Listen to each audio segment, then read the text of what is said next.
ditelusuri itu Mbah Baurekso Anom atau putranya Mbah Kyai Cempaluk yang menjadi panglima perangnya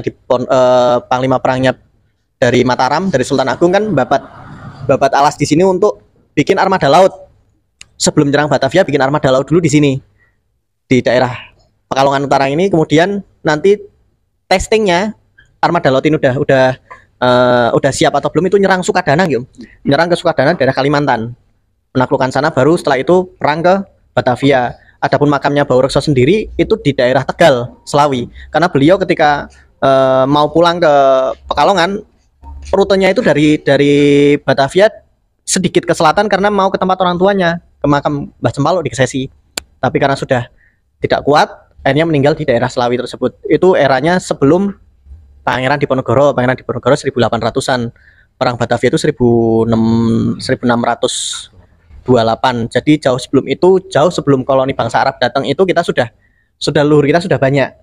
Nah, mungkin karena kita tidak tahu dan belum menelusuri, nah nanti pelan-pelan kita bareng-bareng. Nah, yang lagi anget, yang lagi rame kan salah satunya kayu geritan. Mungkin nanti Mas Mesun nanti juga bisa sedikit cerita, karena di kayu geritan itu kan ada 4 makom nggih. Mbah Angsono, Toposono, Kodisono, sama Mbah Kyai Pungluwatan. Namun seiring berjalannya waktu di situ ada klaim ada makam habaib. Nah, mungkin nanti dari sisi sejarahnya bagaimana Om Edi juga bisa menceritakan, karena waktu sebelum pembukaan makam itu di eranya Bupati Bukomariah ya Om Edi juga salah satu yang ikut menelusuri. Dari teman-teman akademisi ataupun sejarawan, Om Edi sempat menelusuri dengan Om Haris. Mudah-mudahan Om Haris bisa hadir malam hari ini, bisa sedikit cerita nanti bagaimana ketika berdiskusi dengan Abah. Saya sendiri juga ketika tidak sengaja mencari tahu tentang keluarga, akhirnya kok dari simbah-simbah yang dulu itu, kalau Mbah Buyut yang di Landungsari itu, Mbah Homsa itu masih nyambung dengan Mbah Kyai Pungluwatan. Tapi Mbah Homsa Landungsari itu dingengerke di Mbah Kyai Pinang dari kecil. Kyai Pinang itu Langgar Mencong, Jalan Kartini nggih. Nah, jadi kalau simbah-simbah dulu itu nek Pak Poso kondo ziarah ning gone Mbah Kyai Mas Pengulu ning kayu geritan. Tapi kenapa kok sekarang akhirnya jadi ada makam habaib, itu kan yang menjadi sedikit pertanyaan. Cuman kan dulu belum begitu ramai, akhirnya ya kita diam aja. Banyak kok yang makam-makam atau tokoh-tokoh yang mulai diklaim, salah satunya juga Pangeran Diponegoro sendiri juga kan diklaim, itu banyak yang ngeklaim, ada Segaf, ada Al-Idrus, ada Bin Yahya. Saya sempat DM waktu itu dengan Ki Roni Sodewo, salah satu terahnya Pangeran Diponegoro, malah beliaunya ketawa kalau memang yang ngeklaim itu bener, ya suruh aja bawa ke kancingannya, kita bandingkan. Mosok satu orang yang ngeklaim ada beberapa marga, kan nggak masuk akal. Kalau memang ada pertukaran atau asimilasi ataupun pernikahan dengan pribumi, tetap biasanya katakanlah Pangeran Diponegoro turunan dari habaib, berarti dia tidak lagi berhak untuk masuk ke dalam lingkungan keraton istana, karena terahnya dia tidak kuat, terahnya kan perempuan. Berarti yang turunan keraton kan perempuan, bukan laki-laki. Sedangkan yang terahnya kuat itu kan turunan laki-laki. Sama dengan halnya mereka orang-orang Arab kan, terah yang kuat kan dari laki-laki. Nah, itu sudah mulai banyak yang gugur. Nah, mungkin sekarang udah mulai rame, banyak yang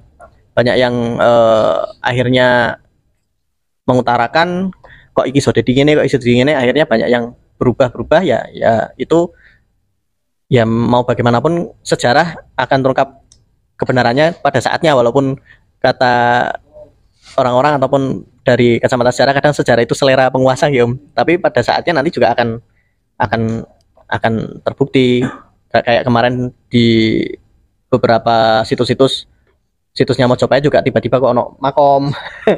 Situsnya Mojopahit tiba-tiba ada makam, banyak makam-makam yang sudah mulai dibelokkan. Nah, mungkin kita nanti lebih ke gimana sih untuk nguri-nguri sejarah sesepuh kita biar tidak dibelokkan, sambil ngumpulin data. Kita perkuat data-data, mudah-mudahan yang seperti ini nanti bisa jadi buku lagi bisa jadi buku lagi, jadi banyak menambah hasanah literasi di Kabupaten Pekalongan ataupun di Pekalongan Raya. Jadi lebih banyak buku-buku sejarah yang ditulis dan kita kumpulkan data-datanya bareng-bareng, kita bukukan, seperti halnya waktu itu buku Babat Kabupaten Pekalongan ya akhirnya dikumpulkan dari teman-teman yang menulis. Nah, kayak aku bagian ngerekap saya bagian ngumpul ke, akhirnya tahu juga ternyata sejarah Kabupaten Pekalongan ulang tahunnya itu tidak seperti yang diulang tahun sekarang ini. ada perbedaan, ada kesalahan konversi ya, konversi tanggal lahirnya Kabupaten Pekalongan. Kabupaten Pekalongan sendiri juga buku sejarahnya babatnya dulu sempat ditulis sama Prof. Kusnin ya. Iya. Pak Kusnin ya, sama Pak Kusnin, cuman beliau juga waktu itu bareng dengan Habib Lutfi ya. Jadi banyak pendekatan-pendekatan yang mungkin tidak baik literasi, tidak ini yang akhirnya banyak kerancuan. Mudah-mudahan ya dengan ada yang seperti ini banyak yang mengkoreksi, banyak yang memperbaiki. Karena kebenaran itu kan tidak mutlak, tapi apa yang kita yakini hari ini benar, ternyata besok kita meyakini ada kebenaran yang lain karena ada data yang baru lagi, jadi berkembang gitu. Mudah-mudahan dari kumpulnya ini nambah wawasan, nambah seduluran, jadi bisa ngeraket lagi kayak kemarin sama Bro sama Marus. Oh ternyata pondok pesantren di Kempek itu yang bikin atau yang babat orang Kabupaten Pekalongan, Blikurjo ya, Blikurjo. Jadi luar biasa orang-orang Pekalongan.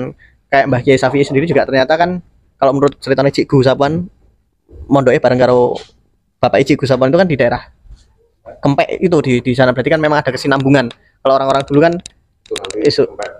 itu kan masih ada kesinambungan dan biasanya erat berkaitannya ada oh kenapa di pondok kono ternyata masih ada sejarahnya seperti apa. Cuman orang-orang tua dulu kadang kan tidak mau membuka. Kadang nek takon iki asline turunan sapa wis ora usah takon-takon, kadang wong sepuh mbiyen kan gitu. Nah, akhirnya sekarang kejadian seperti ini. Nah, adapun buku-buku yang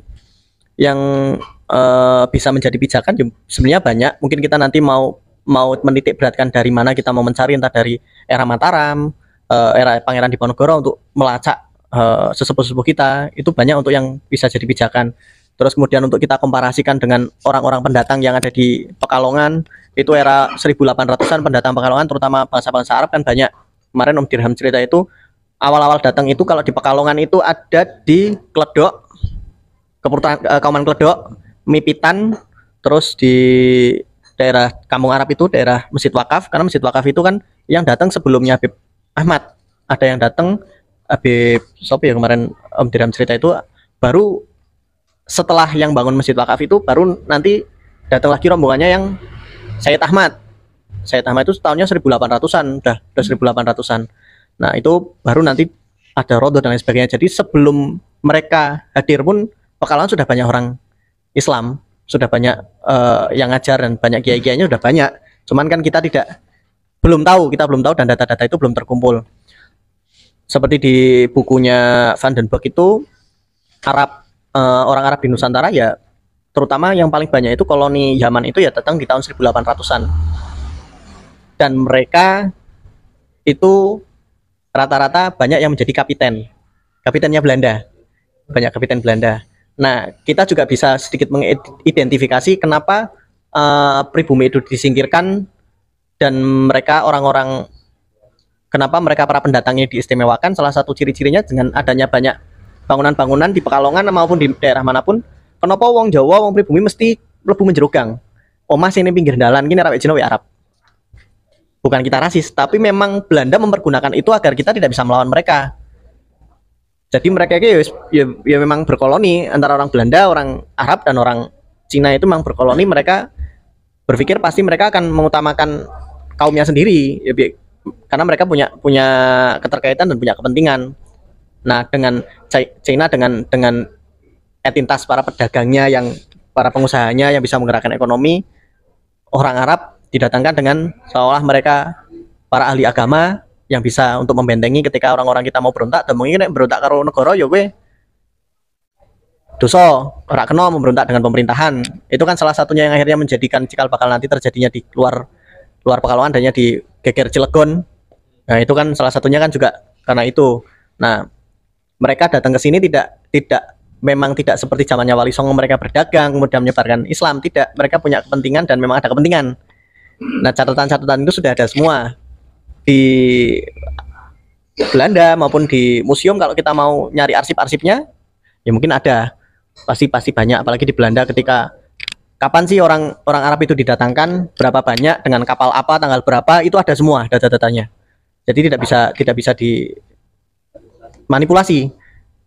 Nah, kemarin juga ada yang cerita ya adalah Muhyiddin yang sudah diutus oleh beliaunya untuk nyari data ke Leiden. Cuman ya sekarang tinggal beliaunya nanti ketika memang teman-teman mau beradu argumentasi tentang makam data sejarah mau tidak membukanya. Orang Arab datangnya kapan, kemudian datangnya ke sini kepentingannya apa, surat menyuratnya dengan surat background bagaimana, dengan Ratu Wilhelmina bagaimana, kan ada semua. Tapi itu nanti kita lebih menitik beratkan, yuk golei leluhur di WC ben kuat kan gitu. Mungkin itu pengantar.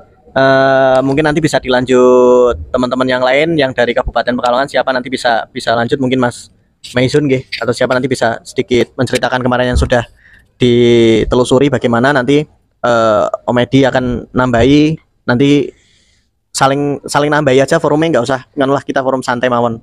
Mungkin itu dulu. Matur nuwun. Assalamualaikum warahmatullahi wabarakatuh.